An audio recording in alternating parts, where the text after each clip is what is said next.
вечер, гледате Топ тема. Економските последици од коронавирусот се веќе евидентни. Дали светската економија е исправена пред нова криза? Драматичен пад на цената на нафтата на меѓународните пазари. Светските берзи имаат црн понеделник со рекордни падови. Туризмот на удар. Авионите летаат без патници. Каква е состојбата во македонското стопанство? Вечерва во Топ тема гостуваат Даниела Арсовска, Сојуз на стопански комори. Добро вечер. Миле Бошков, Конфедерација на работодавачи. Добро вечер. Неби Хоџа, Стопанска комора на Северозападна Македонија. Добро вечер. И Зоран Јовановски, Стопанска комора на Македонија. Уште еднаш добро вечер за сите. Пред да почнам дебатата, ќе побарам само да го емитуваме прилогот со последните препораки кои што дојда од владата во однос на тоа како ќе функционира во следните 14 дена, кои мерки се превземаат, затварањата на училиштата и градинките, а потоа ќе ги искоментираме тука во студиото. Децата, учениците, средношколците и студентите од утре ќе имат непланиран и од коронавирусот изнуден двонеделен распуст.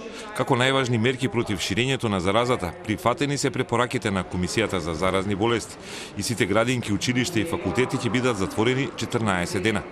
За да ги чуваат децата дома, платено отсуство и во државно и во приватно, ќе добие по еден родител на помалите од 10 години. Еден родител на дете до 10 годишна возраст ќе му биде дозволено да отсуствува од работа и тоа отсуство ќе му биде целосно платено, покриено, зашто ние административно ќе го известиме Министерството за труд и социјална политика во рок од 14 дена.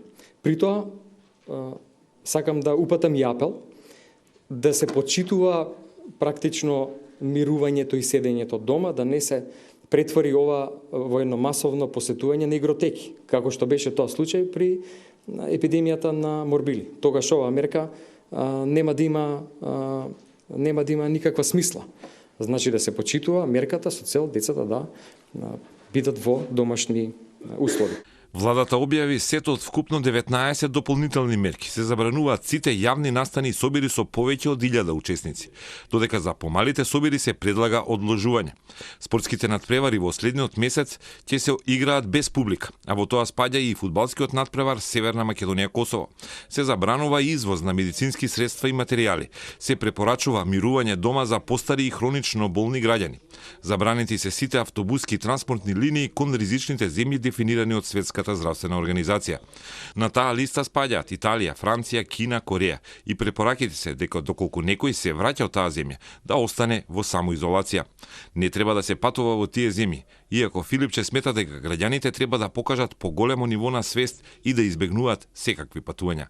Многу е битна и свеста кај сите патници кои што доаѓаат. Прво е многу битно да се избегнат патувањата, посебно во критичните региони, а има се повеќе заболени во сите земји. Има се повеќе заболени во Франција, има во Германија, има во Грција, се повеќе заболени. Многу често се случува да голем број на случаи се откријат за кратко време, заради тоа што се пуштени голем број на тестови. Меѓу новите мерки е барањето ДИК да ги ослободи од изборни активности сите вработени во јавното здравство за да бидат активни во медицината. Но Филипче не сакаше да прецизира дали ќе има одложување на кампањата, па дури и на изборниот ден. За изборниот процес мислам дека не размислуваме. Значи, ова се епидемиолошки индикации како и зашто треба да важат овие мерки 14 дена, доколку има потреба ќе се продолжат, затоа што ова е врвен приоритет на земја во овој момент. Никако не калкулираме со партиски собир или почеток на кампања. Нов потврден случај нема. Негативен е тестот на 16 годишна пациентка, која е последна тестирана на присуство на коронавирус. Сите 7 потврдени пациенти имаат лесна клиничка слика, а првата разболена пациентка е пред последни контроли и пред пуштање од инфективна. Во изолација се околу 200 луѓе. Назад сме во студиото. Една од препораките на владата е да се ослободат од работа родителите на децата кои што се помали од 10 години, со оглед дека во следните 2 недели нема да работат училиштата и градинките и за тоа да добијат платено отсуство. Но она што е последната информација која што стигна од Министерството за труд и социјална политика е дека тоа е задолжително за државниот сектор и се препорачува на приватниот сектор. Прашањето е колку приватниот сектор на вистина ќе им даде платено отсуство на родителите кои ќе останат дома со своите деца. Данила, ќе почнам со вас. Прашањето за ова прашање ваше, мислам дека многу подобро би било да ги видиме сите оние мерки кои што во овој момент ги носат земјите не само од околината, туку и оние на развиените економии. Да почнеме со кои се интервентните мерки со кои што почна САД, понатаму Германија, сега најново од денес и мерките кои што ги има донесено Словенија, која што одвои скоро 1 милијарда евро од сопствениот буџет за полесно справување, односно надминување на оваа ситуација која што имаме. Мислам дека треба да се водиме од примерот кој што го имаат сите овие држави, а тоа е да институционално му се помогне на приватниот сектор да го преброди сето ова кое што се случува, кое што веќе еве почна да има импликации, како што кажавте, не само со зголемување на цената на нафтата на берзите, не само со намалување на цената на нафтата на берзите, не само со се кое што ќе се случува и ќе има импликации по приватниот сектор, туку и да им се овозможи да го надминат периодот затоа што ќе се рефлектира на производствените процеси, ќе се рефлектира не само со тоа што нема да имаме доволен и немаме доволен број на вработени во моментов, туку и да не дојде до откажување на оние договори кои што веќе ги имаме кон земјите со кои што традиционално имаме најдобри трговски односи.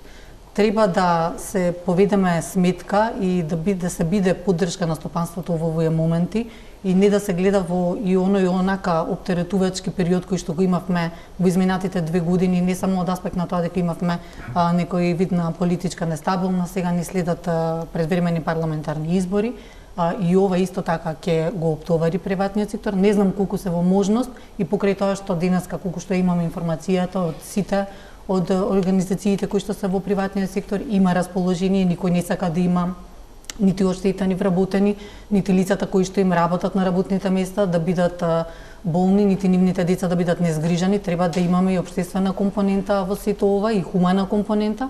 Меѓутоа, дали колку ќе можат бизнисите ова да го издржат, верувам дека институциите треба да бидат оние кои што ќе реагираат први, и ако ништо друго, не мора да одат многу подалеку, ете нека отпочнат со мерките кои што ги има Словенија, нека ги превземат како добра пракса и нешто кое што е навистина квалитетно за да се имплементира и кај нас. Бошков?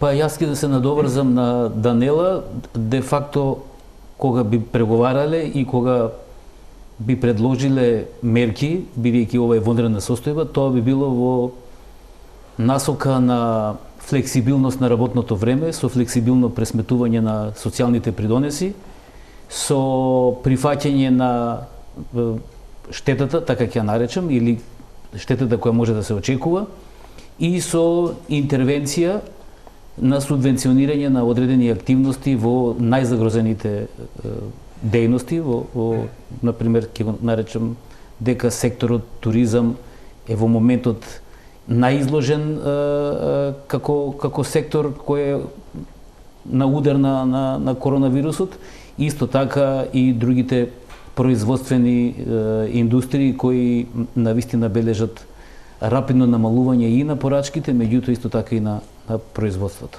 Со оглед дека станува за препорака до приватниот сектор, може ли да се случи еве кај одредени компании сепак вработените да не добијат целосно платено отсуство? Па во моменталната ситуација најбитно е да се спречи епидемијата доколку е присутна. Тоа е многу битно и кај работодавачите и кај вработените, значи свеста да биде на такво ниво што тој што се сомнева дека постои таква индиција, треба самиот да се изолира и да се пријави во надлежни институции, амбуланти и болници. Тоа е за оние кои што имаат симптоми, но што е со оние родители кои што треба да останат? Меѓутоа, родителите што ќе бидат дома со децата под 10 години во ваква ситуација, значи за приватниот бизнис и кој што е и така оптеретен во целиот период и сега нарочито во период пред избори, мислам дека компаниите ќе побарат начин кој како што ќе може да се излече во ваква ситуација, да не губи во работниот процес, да може некако другите вработени да ги надокнадуваат тие работни часови и така натаму. Мислам дека треба убаво да се размислува во секоја компанија подетално, зависно од тоа колку вработени имаат од таква возраст и кои ќе недостасуваат на работа. Левановски, може ли се ве злоупотреби од едната и од другата страна? Да речеме колку ова ќе може да се почитува во овие 2 недели? Мислам дека не треба да размислуваме за злоупотреби, треба да го осетиме моментот. Ова не е прв пат, да речем, македонската економија да се најде во ситуација во која што нешто се случува на глобален план и ние само практично би ги трпеле последиците од тоа. Слично беше ситуацијата 2008 со глобалната финансиска криза. Таа си помине, јас бев во Народна банка тогаш, не знаеме ние таму како тоа сето го направивме, меѓутоа не се почувствува тоа. Она што е најважно во овој момент е довербата и мислам дека се имаме комбинација на коронавирус и пржинска влада, тоа по дефиниција не е многу добра комбинација, меѓутоа да се надеваме дека се што се партиски интереси во вакви моменти ќе се стават адакта и дека ќе надвладее разумот. Тоа значи формирање на некаква точка од доверба, значи дали тоа ќе биде министерот за здравство или некаков штаб или некакво тело, место од каде што ќе се слеваат сите релевантни информации од било каде да се поврзани со коронавирусот, каде што ќе се процесираат за да се избегне се она што значи лажни вести, разни квалификации и интерпретации и она што е најважно е не сме да има паника. Паниката во вакви околности проверено е тоа, докажано е голем непријател, треба само да се сочува смиреноста и секој треба својот личен придонес да го даде во оваа ситуација. Така, но сепак она важно што ги интересира граѓаните, дали од утре ева слободно ќе може да не доаѓаат на работа оние родители кои што сепак имаат деца за чување дома. Па кажано е, мислам сите го разбираме на ист начин дека она што е државен сектор, тоа е задолжително, за приватниот сектор е препорака. Предпоставката е дека сите ќе се грижат за своите вработени, дека во рамките на собствените можности, согласно производствениот процес, согласно сите аспекти на една таква одлука, ќе донесат најдобрата одлука за сите внатре во компаниите. Колку се, еве, туризмот го споменавме, туристичките агенции веќе го почувствуваа оној прв удар кој што беше од коронавирусот, но колку и останатите сектори веќе почнуваат да чувствуваат проблеми во поглед на она што се случува, Хоџа? Па баш денеска имав комуникација со некои од собствениците на некои хотелиерски капацитети кои што се првите тие што се погодени со ваквата ситуација, поради тоа што кај нив се рефлектира како прв момент, значи има одма, значи поништени резервации, туристите кои што ги планирале настаните. Денеска имаше само во хотел Хилтон, значи 3 настани кои што веќе беа планирани и денеска беа, значи, одложени за извесен период кој што не знаеме како ќе тече, значи прво што се погодија, значи хотелиерските капацитети, агенциите, авиокомпаниите, а нормално дека и другите сектори ќе подлежат на такви рестрикции и загуби поради тоа што сите сме поврзани едно со друго. Мислам, сепак е таква епидемија од таков размер, ако продолжи, значи тоа ќе се рефлектира и со поголем број на загуби скоро во сите сектори. Гледаме во светската берза што се случува, значи цената на нафтата 30% падна во тек на еден ден. Значи што никогаш не било во историјата. Од друга страна, сите берзи, значи и европската берза, америчката берза и сите држави, значи пад над 10%, Италија има 15%. Да, а исто така увозот од Кина исто е намален од анализите што ги добивме од Бирото за статистика, викаат над 90%, значи имаме пад од декември до јануари. Од Кина, значи 487 милиони евра било увозот од Кина, а во јануари е 43 милиони. Значи тоа ќе се рефлектира во целата економија во наша држава и стварно е загрижувачки како ќе тераме и до кога ќе трае. Треба сите да бидеме на некој начин свесни и спремни. Прашањето е каде се осеќа ова. Стопанска комора на Македонија направи една сондажа, со тоа што сега тука времето е фактор, значи не е седно дали сте правили минатата недела или вчера. Првичните реакции од една вака лепеза на индустрија дека во моментот нема драматични последици, освен оние кои што беа посочени како сектори, значи угостителството, хотелиерството, да речеме транспортот до некаде и така натаму, каде што ударот е веднаш. И тоа е интерен удар. На другите пунктови ситуацијата нема драматични измени. Сега нели да речем глобализиран сегмент на македонската економија, автомобилската индустрија, и таму досега нема последици, меѓутоа потенцијалот да има последици во иднина е можеби најголем, бидејќи тие се дел од синџирот на набавки и добиваат некакви делови. Кина е така наречен хаб за производство. Цел свет дојува од таму одредени делови кои што ги вградува после во своите производи и кај нив додека траат залихите, производството оди и сега има две клучни прашања околу последиците. Едното прашање е до кога ќе трае и второто прашање е дали ќе влијае ова и кога ќе заврши, дали ќе се променат, да речем, навиките на економските субјекти. Али мислам можеме за тоа и повеќе. Да, Арсовска, со оглед дека најголем дел од извозот ни е сконцентриран токму во европските земји кои што се и дел погодени со коронавирусот. Колкави се опасностите по македонската економија?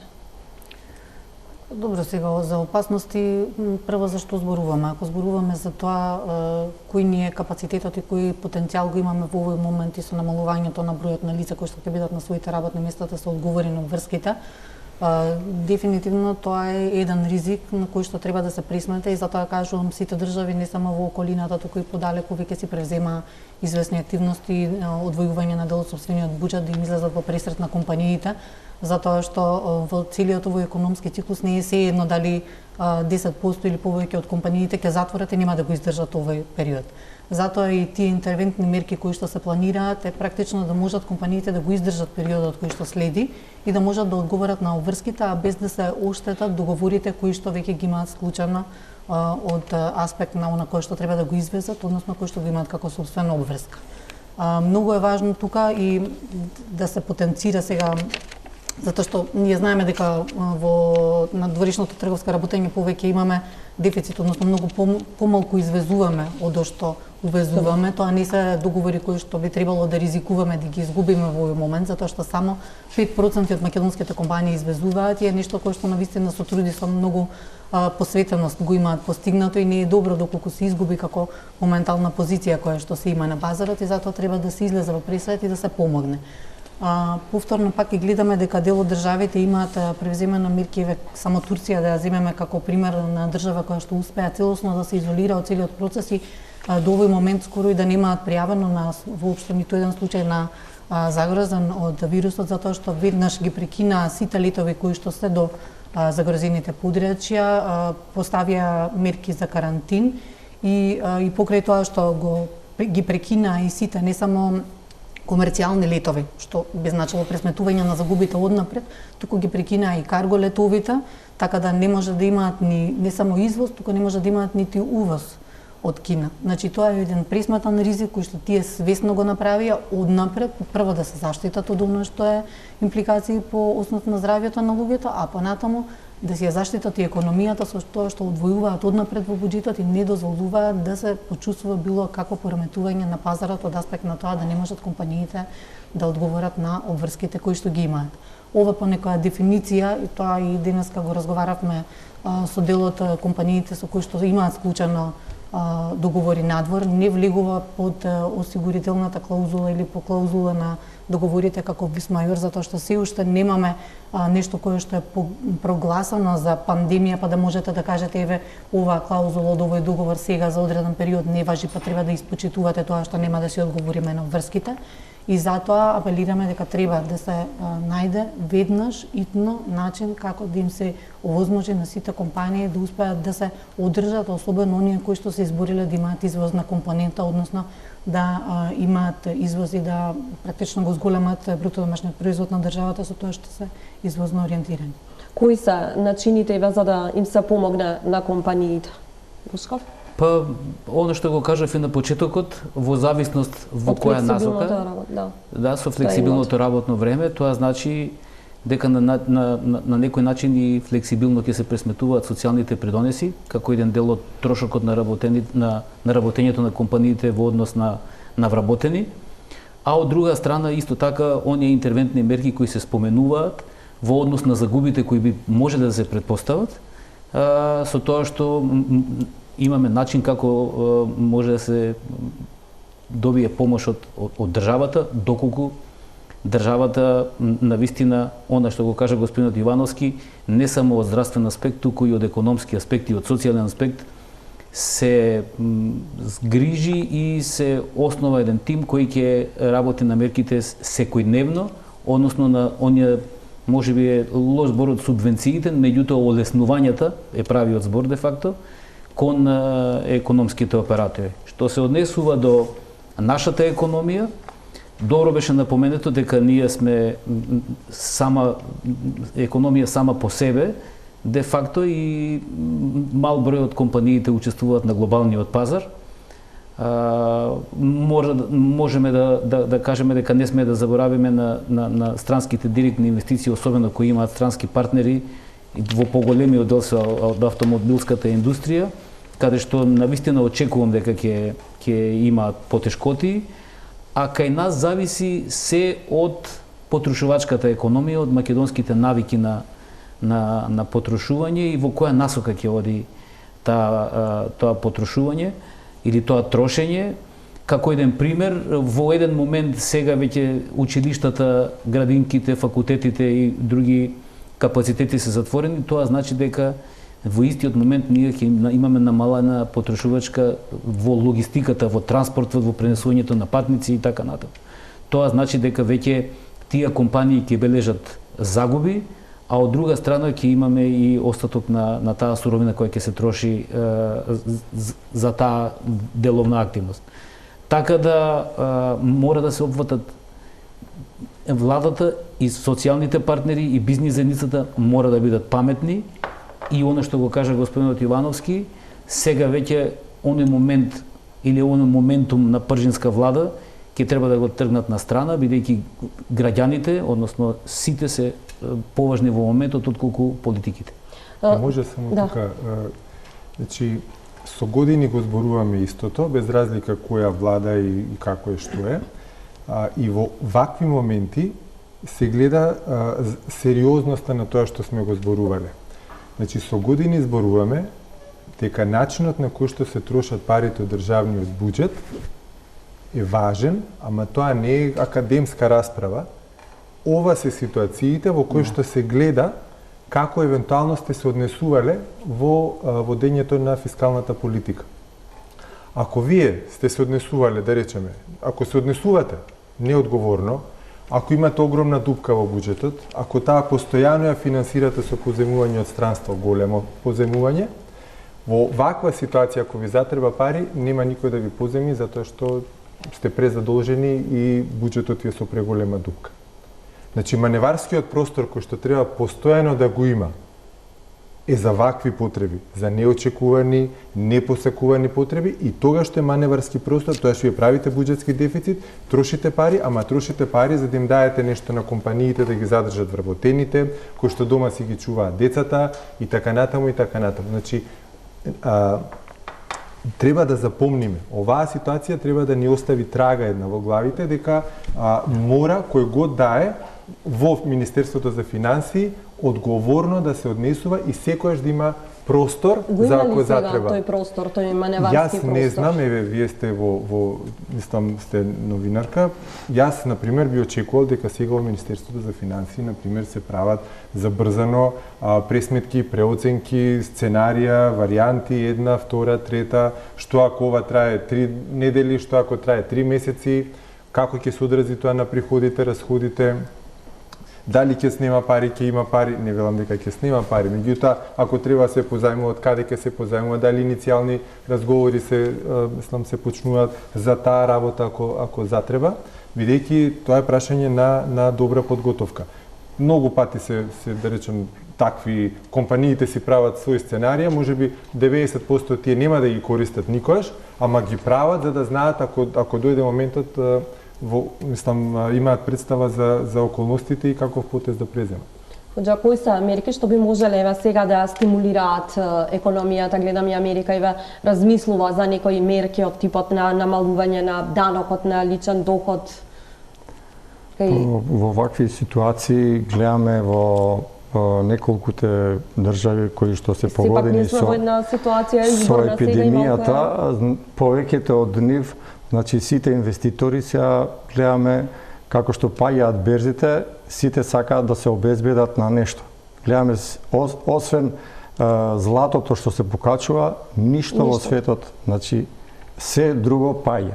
Што значи дека сите држави сака да се осигураат со нешто за да можат да имат некаква си можност за такви ситуации, непогоди, елементарни непогоди, епидемии од ваков карактер или снишко. Така да мора да се внимава во однос на тоа, како што каже господин Зоран, како ќе размислиме доколку епидемијата трае повеќе од 6 месеци, пошто слушаме дека во летниот период, значи вирусот не издржува повеќе од 27 степени.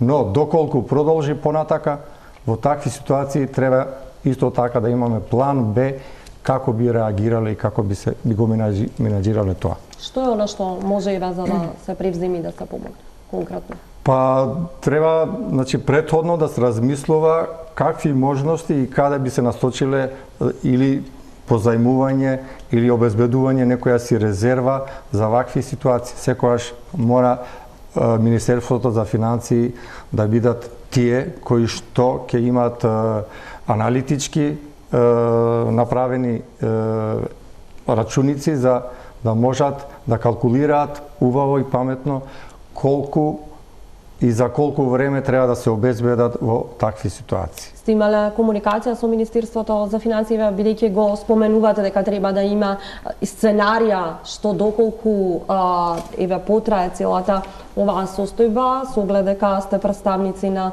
сите комори присутни тука, сте имале ли комуникација со Министерството за финансии? Арсовска?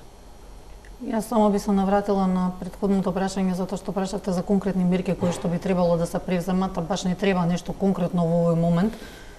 Има многу добри мерки кои што би требало да се имплементираат и тоа сега веднаш неодложно, како што е например затоа што знаете и дека голем број од компаниите во приватниот сектор кои што сега во моментот ќе трпи, да кажеме, трговијата многу, ќе трпи производството многу, не само туризмот, угостителството што ќе трпат.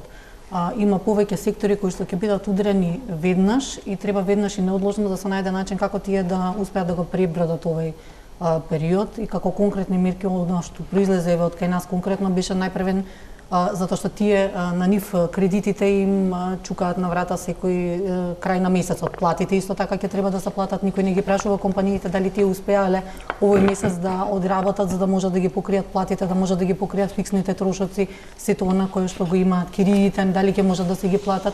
Значи, препораките се како први основно да се поразговара како во дел од другите држави, како што видовме со банките, дали има можности за рефинансирање, дали има можности за да им се понудат некои повластени услови како би можеле да го издржат следниот период, да биде тој период од 3 до 6 месеци, па да може после понатаму да се види како ќе се движи процесот. Има после тоа во координација, ова би требало да потпадне под Министерството за финансии, да се овозможи одредено даночно одложување на обврските кои што компаниите треба да ги плаќаат, односно да не бидат да не биде од нив барано сега веднаш да ги платат овие обврски, туку да имаат можност тие средства да ги инвестираат во на што се нивни обврски секојдневни, односно тековни, па понатаму нели да ги платат обврските откако ќе се надмине ситуацијата која што имаме конкретно во моментот.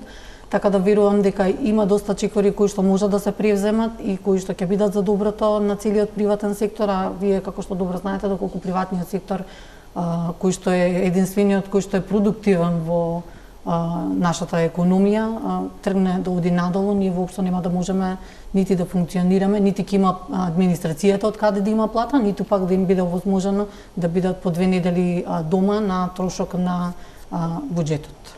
Некако добро ни доаѓа кога бензинот ќе биде поевтин, но што ќе значи тоа практично ева за државата? Ние сме увозно зависни од друга земја, гледаме дека цената на нафтата на светските берзи се намалува. Светските берзи во понеделникот доживеа практично рекорден пат од друга страна. Можно ли е да се соочиме со нова рецесија? Па да, зошто да не, иако ќе се надоврзам на претходното кога прашавте за конкретни мерки, ќе бидеме храбри и ќе кажеме дека ни потребни се даночни олеснувања, дека се потребни олеснување или намалување на социјалните придонеси и на персоналниот данок, бидејќи не сите заработуваат исклучиво преку фирмите. Што се однесува до можната рецесија, јас мислам дека веќе е на праг, така кажано, пред светската економија, пред глобалните економии.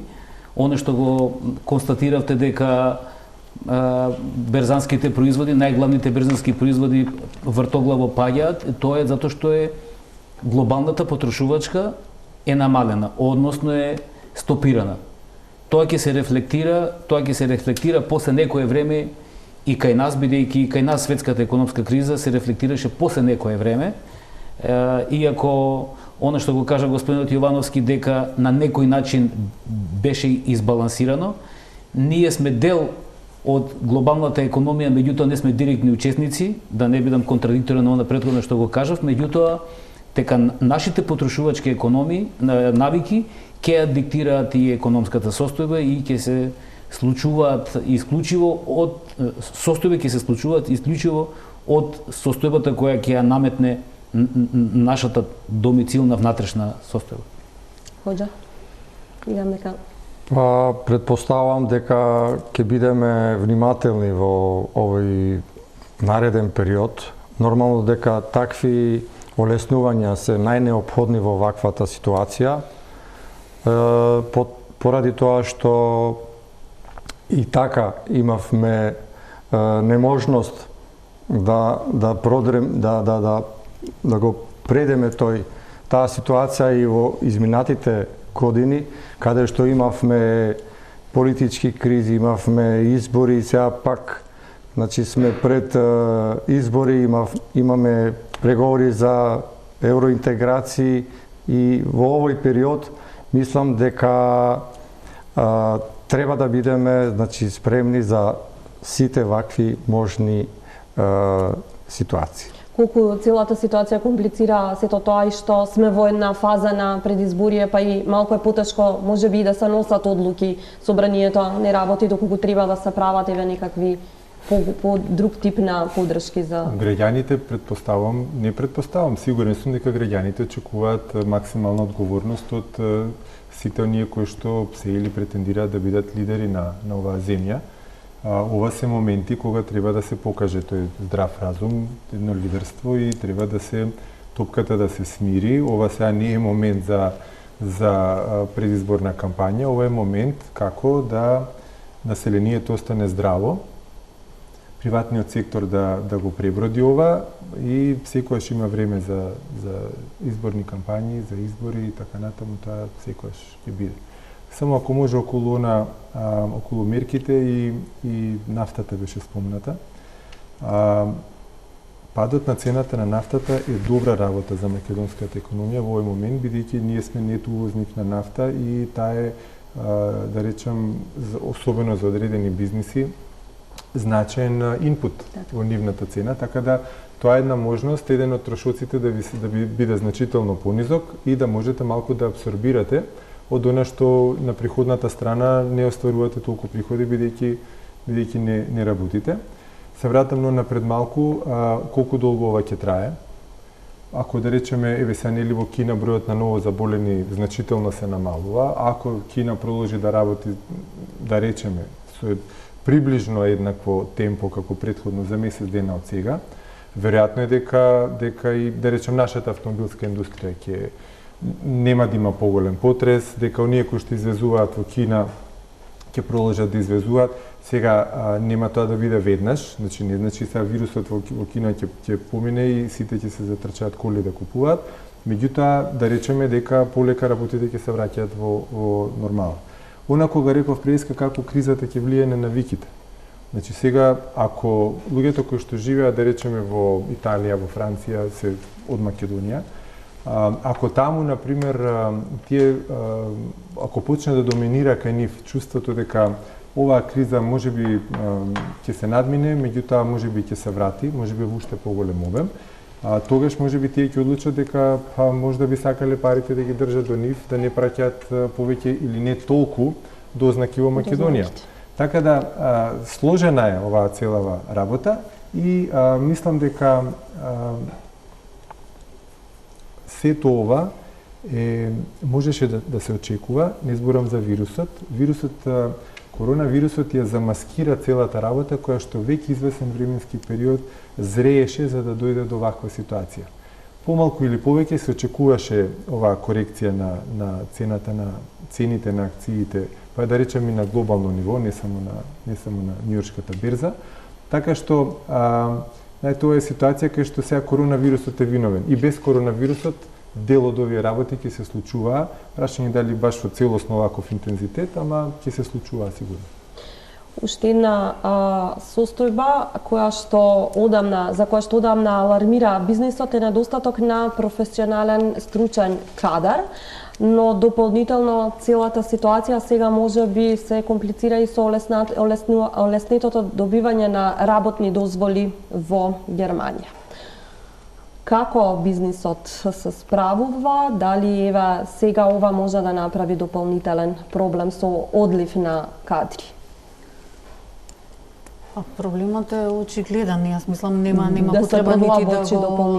потреба нити да го коментираме, многу беше поважно да се изнајде системско решение со тоа како да се справиме со одливот на кадри, најпрвен затоа што и тука ни се потребни оние кадри кои што во моментот бегаат. Ете гледате дека Германија има една паметна стратегија на начинот како си ги бара и како ги аутсорсира практично оние кадри кои им се навистина потребни, бараат високо квалификувани лица, бараат лица кои што се од занетските дејности и се она кое што во нивната индустрија и во нивните сектори е дефицитарно. А ние од една страна покрај тоа што се соочуваме и тековно со проблеми со задржување на кадрите, па се соочуваме и со тоа што во овој момент ситуацијата во стопанството е на работ на тоа да не може да издржи да ги плати и оние кадри кои што ги имаме и кои што сакаме да ги задржиме. Иницијално проблемот во тоа што е потребно системско решение за изнаоѓање на начин како да се зголеми продуктивноста на македонската економија, односно на македонските компании. Тоа е решението на проблемот кој што го имаме. Како можеме да зголемиме продуктивноста, но истовремено да растат и платите, дали тие би биле мотив да ги задржат? Дефинитивно зголемувањето на продуктивноста ќе резултира со зголемување на платите, затоа што сите оние компании кои што ќе бидат по профитабилни ќе имаат можности да ги зголемат сопствените плати, а на тој начин ќе ги задржат вработените, затоа што и знаеме дека во овој момент нивото на платите е навистина на незавидно ниво. Не е тоа начин нити како да ги задржиме не само младите, туку било кој еден човек кој што сака е квалификуван соодветно да остане во државата. Го гледаме со состојбите на нашиот пазар на труд. Во една страна имаме луѓе кои што бараат работа, од друга страна пак имаме голем број на непополнети работни места, односно на кадри кои што се бараат и се дефицитарни. Единствениот начин е системски да се овозможи компаниите да можат да зголемат сопствената продуктивност продуктивност, со што би се зголемиле нивните профити, да можат да издржат зголемување на платите доволно за достоен живот и доволно да се задоволи нивото на оние професии кои што се барани надвор и кои што се подобро платени надвор, да можеме да ги платиме соодветно и тука дома кај нас. Бошков? Па јас постојано размислувам доколку може македонската економија, македонските компании да ја зголемат продуктивноста врз основа на знаење, технологии и така натаму, кога само дел од македонските компании, многу мал процент од македонските компании извезува производ, извезува додадена вредност и колку останатиот дел од македонските компании може да ја зголемат да го зголемат производството, да го зголемат квалитетот на производи, да ја зголемат услугата, да бидат приемчиви, да бидат атрактивни и така натаму, кога потрошувачката моќ и абсорбирањето на сите тие производи и услуги во Македонија е лимитирано, односно дури не знаеме колкав ни е пазарот, бидејќи не знаеме колку луѓе живеат во Македонија. Така да сето тоа академски кажано со мерки, со паметни активности, со разни сетови на поддршка, оперативен план за вработување, фонд за иновации, технолошки развој и така натаму, во земјоделието, субвенции и така натаму, меѓутоа, навистина не можеме да бидеме сигурни со колкава моќ ние можеме понатаму да ги зголемиме и платите, и ниту пак да го зголемиме и стандардот, особено оставени на некој начин сами со својата моќ и сами со својата технологија и со своите капацитети. Дискутабилно е прашањето и секогаш ќе биде, и за мене тоа е реалното прашање, иако можеме ние да продаваме утопија на сите страни, меѓутоа состојбата е таква. Па темата е баш загрижувачка во смисла дека ние како работодавачи веќе подолго време, значи, дадовме насоки дека политиката треба да биде насочена на долгорочен план во однос на одливот на квалификувана работна сила. Ние како Стопанска комора на Северозападна Македонија, значи, од поодавна повикавме на ова ситуација дека мора да се внимава да се запазат некои ред мерки кои што се необходни за задржување на квалификуваната работна сила. А едно од нив, значи, треба да се работи на долгорочен план, редизајнирање на образовниот систем, значи од средно и високо образование во однос на тоа кои се потребите на бизнис заедницата. Значи секогаш треба предвремено да се внимава кон што целиме и што ќе имаме потреба за известно време, поради тоа што ти не можеш да имаш кадар одма на тацна, него треба да го спремиш за потребите на економијата. А во ваква ситуација ние треба да размислуваме за идните години на кој план ќе се развиваме. А исто така, од друга страна, имаме законот во Германија за вработување на професионален кадар, каде што Германија има потреба од 1 милион вработени од таков карактер, и мислиме дека ние треба да бидеме спремни како да бидеме како економија, значи во ниво во која ние планираме. Во ваква ситуација имаше најава дека треба да бидеме и ние држава која што ќе увезува работници од трети држави. Меѓутоа, тој е краткорочен план и нема да биде тоа што ние цениме. Па затоа мислиме дека нашите закони за добивање работна дозвола треба да бидат малце пофлексибилни. Албанија мислам дека има таков закон за добивање на работна дозвола по-либерален, и како што гледам и Германија, за 2-3 недели луѓето што имат квалификација можат да добијат работна дозвола, а да одстојат во Германија порано беше 3 месеци, за државите кои што не се во Европска унија сега го зголемија и тој период, значи да останат до 6 месеци. Па за 3-4 години можат да добијат и престој доживотен, што значи дека ќе биде загрижувачки за нашата економија и треба да бидеме спремни. Ивановски, ви имавте и некоја анализа од Стопанската комора, Стопанската комора, излезла со податоци. На крајот од минатата година Стопанска комора на Македонија направи една, да речем, опатна анализа на состојбите, особено со профили кои што не дописуваат на пазарот на работна сила. Има некои интересни бројки. Например, 36% од сите анкетирани компании мислат дека не може да најдат работници затоа што тие си заминуваат во странство. 33% мислат дека тоа што може да го земат од бироата за вработување, го нема потребниот квалитет кој што би бил искористен веднаш во производниот процес.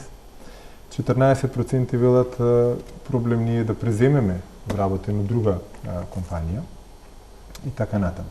Во основа, знаете како се ова, може 3 дебати вака цели денови да разговараме за проблемот на образованието во земјава. Македонија не троши малку пари како процент од БДП за образование. Проблемот е што на крајот од тој процес на вложување пари произлегува парадоксот да вие имате многу луѓе кои што се водат дека се невработени, имате голема побарувачка. Значи вие произведувате нешто што пазарот не го препознава како потребно за себе. Кога велам пазарот, значи компаниите. Значи потребна е драматичен рез е потребен таму. Ова цело време го зборувате како комори, меѓутоа дали ве слушаат од другата страна, зашто не се пристапува кон таа промена? Сега тука, знаете како се, вие можете да докажувате има одредена точка после која што носителите на економските политики оттаму треба да го согледаат тоа, да го преземат и да видат што ќе направат. Значи, мислам дека од сите комори одат конкретни, да речем, предлози во однос на недостигот на работна сила. Стопанска комора на Македонија, например, констатира дека на краток рок може со неформалното образование. 70% од компаниите се подготвени од анкетата да инвестираат во преквалификација до обука на тие кои што, да речеме, се на пазарот на работна сила и кои што не се вработени. Кај дуалното образование, како да речеме еден подолгорочен процес, 55% од сите од анкетираните компании се подготвени да прифатат ученици на обука, а 10% да им дадат стипендија. Значи тука сега клучното прашање кое е? Океј. Јасно ни е дека на компаниите им требаат конкретни профили на струки кои што не се произведуваат. Или се произведуваат во училница без било какво практично знаење. Сега е прашањето. Има консензус околу тоа дека на компаниите им треба одреден профил на работници. И дека начинот на кој што тој профил се произведува не е квалитетен и не е прифатлив за компаниите. Сега тука треба, значи, системот треба да се воспостави. Што ќе прави државата, што ќе прави приватниот сектор, што ќе прават училиштата. И тоа може да се направи со взаемен договор. Кој тука ќе финансира, кој тука што ќе произведува и што ќе предава, кој тука како ќе убедува родители, други, да речем, учесници во процесот. И сега ние цело време работата се врти околу системот, никој не сака, кога велам никој не сака. Не постои веројатно во моментот подготвеноста да се направат длабоки промени во процесот на образование. Да. Многу пати сме разговарале на оваа тема, меѓутоа има нешто што е посуштинско. Ја се извинувам, Данела, дамата секогаш има предност, меѓутоа бев испровоциран, односно морав ова да го кажам.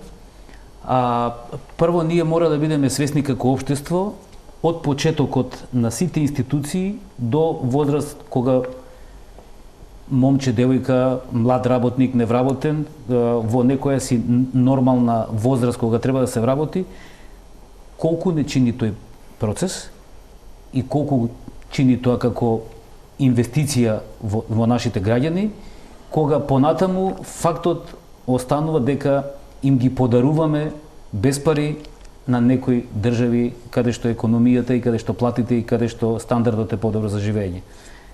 Тоа е првата состојба. како ги губиме луѓето во кои инвестираме навистина се од општеството и големи ресурси за да можеме да ги направиме работоспособни, свесни, образовани и така натаму. Втората работа е навистина сите овие разговори што се возени до сега завршуваат со една непознаница или со една бројка која навистина често и вешто избегнуваме да ја споменеме. И навистина ќе бидам љубопитен сега после поднесувањето на завршните сметки за 2019 година, колку од компаниите ќе бележат раст и колку од компаниите ќе пријават профит, за да можеме да видиме колку тие навистина напредуваат, колку тие го зголемуваат својата продуктивност, својот капитал и така натаму, за да можеме понатаму да збориме за потребната работна сила, за зголемување на стандардот, зголемување на платите, минималната плата и така натаму и така натаму. Даниела. Јас би била кратка. Образованието е навистина клучно и е навистина важно, меѓутоа и оно што го збориме постојано е доколку било која од алките во системот е слаба карика, системот се распаѓа. Што значи тоа? Тоа значи дека треба да имаме решение за начин како да ги задржиме овие млади лица кои што веќе навлеземе во квалитетно дуално образование или во начин на тоа како да ги преквалификуваме и доквалификуваме, меѓутоа не можете ништо да им понудите после тоа откако ќе ги преквалификувате за да ги задржите тука. Односно сите оние кадри кои што ќе ги обучите соодветно во истиот момент кога ќе се почувствуваат доволно сигурни сами да ја работат таа работа која што сте ги обучиле за неа, бегаат надвор таму каде што се платите повисоки. Тоа е она зголемување на продуктивноста која што го бараме, господинот Бушков пред малку праша податоците се јавно достапни, ние ги гледаме. Во првите 9 месеци од минатата година компаниите бележат пад во профитите, односно во добивките од околу 25%. Значи, тоа е нешто кое што е алармантно и кое што треба да не загрижи. Тоа е одраз на прво дека имаме некаков проблем, второ е одраз на даночната политика, односно на оној минорен закон, односно мини даночна реформа која што се имплементираше, па видовме дека рефлектира со големи последици и дека не беше толку мини во последиците кои што ги предизвика. И на крајот од сите тие работи е дека кога немате профит, не можете да им поделите нити повисоки плати, нити да имате развој, нити да реинвестирате, да ги реинвестирате овие добивки за да ги развиете компаниите, односно да го развиете приватниот сектор. Само се вртиме во еден круг, ама кругот се движи надолу. Тука, ако може само. Значи, околу образованието. Македонија во од осамостојувањето до сега, еве колку години се, неполни 3 децении, имала 17 министри за образование. Тоа нема подобар индикатор од тој дека во оваа земја образованието не е приоритет. Вие, компанија за 30 години, речи се 30 години, да смени 17 генерални директори, ја ви кажам, ќе пропадне. Тоа е индикатор дека тоа не е приоритет. И додека е тоа така, ние ќе си разговараме вака за решенија, вакви, такви, и нема да се поместат работите. Србија, да, затоа и прашав, минатата година, цело време го адресирате проблемот, но не гледаме реакција од другата страна. Србија минатата година има извезено IT услуги, значи услуги од IT секторот за 1,5 милиарда евра. IT секторот е 6% од бруто домашниот производ. Тие имаат јасна стратегија за дигитализација на нивната економија базирана на иновации. Јас не велам дека ние мора да го правиме истото, само сакам да кажам дека ако имате вие некоја стратегија, и ако таа стратегија без оглед која влада е и кој министер е, и таа се продолжува, ама тоа се тие црвените економски линија, секојаш кога гостувам истото го зборам од тој поглед, кога вие ќе имате зацртана линија, знаете кај сакате да бидете 20 години од денеска, не е важно кој е министер во моментот, тој оди по патеката која што е зацртана. Која е нашата патека, ние не знаеме. Е се додека е тоа така, ние само ќе крпиме проблеми, ама нема суштински да ги решаваме работите. Да, тука ќе направиме кратка пауза за реклами, потоа се враќаме назад во студиото.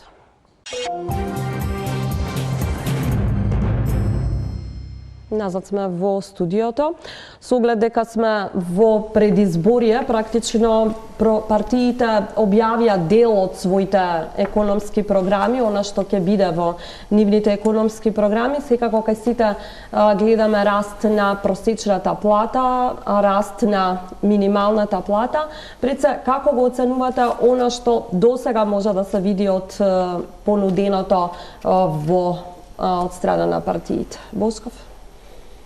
Па, интересно е како, де факто како предновогодишна забава со многу понуда и со многу ветувања, меѓутоа на крај подароците се многу дискутабилни дали ќе бидат такви какви што ги очекуваат за тие кои се наменети. И двете најголеми политички опции излегува на мегдан со доста зголемена поддршка и иницијативи за зголемување на економијата. Меѓутоа, она што го зборевме претходно, де факто е реалната состојба, а она што ќе се случува зависи од патем од креаторите на политиките. Така да, она што го слушнавме за зголемување на минималната плата, навистина е за нас дискутабилно, особено ако не ја следи економијата и ако не го следи растот на економијата, а она што го напомена ВМРО, исто така 25% на зголемување на просечната плата, и тоа е преголема желба и можеби неостварливо, особено од целата состојба во економијата. И од друга страна, програмите за инвестирање во инфраструктурата. Ние денеска на работа се нашаливме, си рековме дека доколку ги спојат програмите двете најголеми политички партии, ние навистина во иднина не ќе знаеме кој автопат да го одбереме за да патуваме и да функционираме. Така да оставиме да видиме навистина што ќе се случува и да бидеме де факто испраќаме апел дека мора да бидеме реални. Хоџа? Па, изминатиот период, ние како Стопанска комора имавме серија средби, консултативни разговори, состаноци со сите политички партии, каде што ние ја презентиравме нашата економска платформа. И во однос на тоа, во периодот сега пред изборите, правиме аналитика на тоа што ние го нудиме и на тоа што тие ќе го спроведат во нивните програми. Во однос на ова прашање сега постои друго прашање, колку тие нивни програми ќе се имплементираат и со каков редослед ќе се имплементираат и дали ќе се имплементираат. Од искуството до сега што ви кажува? Тоа е проблемот што немаме некој елемент со кој можеме да бидеме гарантирани од нивна страна како инструмент да можеме да бидеме убедени дека тие нивни програми ќе се спроведат за извесен период. Имаме ние како секојаш коморите се тие што најдобро ги предложуваат, значи, параметрите за економски раст и развој. Кога би биле сите тие параметри спроведени, мислам дека ќе имавме подобра слика во иднина. На тие состаноци, едно од ветувањето кои со години се дава назад е Скопје Блаца, ќе го споменам често. Го споменувам бидејќи сите го ветуваат, но никој не го реализира. Како ви реагираат? Предпоставам и вие ги прашувате. Па математички гледано тоа не коштало многу, поради тоа што од 2005 до 2019 Македонија извезувала кон Косово 3,5 милиарди евра, значи, роба. Плюс во тоа има дел од трошоците што ги трошат косоварите во Македонија годишно од прилика 200 милиони евра во туризам и во здравство. Значи 13 километри во однос на тие калкулации се стварно непредвидливи. Ние би можеле до сега да имаме дупло во однос на ова прашање. И додека политичарите немаат слух да ги проценат овие приоритети од економски карактер, ние ќе тапкаме на место. Куса само очекувате дека можно одложување на избори поради целата состојба и што доколку дојде до таква ситуација, што ка значи за стопанството? Па ние и така во период на избори секогаш институциите се во онака поспоро движење. Во ваков случај која веќе ако се одложуваат изборите, ќе имаме уште повеќе последици кон економијата и загубите ќе бидат очигледно поголеми. Јовановски? Економските програми на политичките партии. Може би јас тука сум единствениот кој што во својот живот бил активно во одреден период вклучен во Истрпишувале веројатно тие програми, Скопје Влаца не е реализиран. Знам како изгледа да се направи економска програма. Оно што е најважно, мислам, програмите секогаш во основа на крајот на денот зависат и од самите луѓе кои што ги прават. 2011 година, таа програма која што ја направивме, таа беше и тестирана, макроекономската рамка, и тоа што беше ставено внатре можеше да се реализира. Не доби никоја шанса да се реализира. Мојот политички ангажман заврши 2013 година целосно. 3 работи се за мене околу... Но немаме многу време. Да, многу кратко. Една работа е кој год да прави програма и што год да стави внатре мора да биде реално и одржливо. Затоа што при оптимистичките ветувања, после се механизам кој што самиот себе си се надополнува, бидејќи после тоа се водат цели политики и потези за да се остварат ветувањата кои што биле нереални што во моментот кога се давале. Значи имаме обврска кон идните генерации да се однесуваме рационално во поглед на политиките економски. Второ, што и да има внатре, мора да биде подкрепено со инклузивност. Тоа значи дека оваа земја треба да ги вклучи сите расположливи ресурси, не е важно која партија е, бил или што и да е, во она што значи субстанца за напредок на државата економски. И трето, местото и улогата на приватниот сектор во економијата. Значи треба да се види, значи јас очекувам дека во програмите на политичките партии тоа јасно ќе се гледа, бидејќи приватниот сектор е тој кој што го полни буџетот и на крајот цел еден сегмент од општеството живее од она што ќе го сработи приватниот сектор. Арсовска? Следиме она кое што се кажува, тек допрва ќе ги објават јавно политичките партии своите програми, меѓутоа она кое што е најважно за нас е прво да престанат да се ветуваат нешта кои што не ни требаат. Јас мислам дека тоа е основата на се. Понатаму од она едно кое што беше шега едно време на нас во приватниот сектор, тоа е најлесно е да не видите ништо, затоа што тоа најдобро ќе го исполните.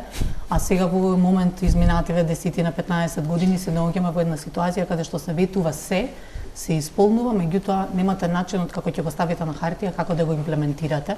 Значи важно е не само ветувањето, важно е не само претучувањето во законско решение, туку и имплементација на тоа што на крајот ќе го ставите во законско решение. И последното, она кое што верувам дека не само приватниот сектор, туку секој еден граѓанин на Македонија во овој момент е желен да види одговорност.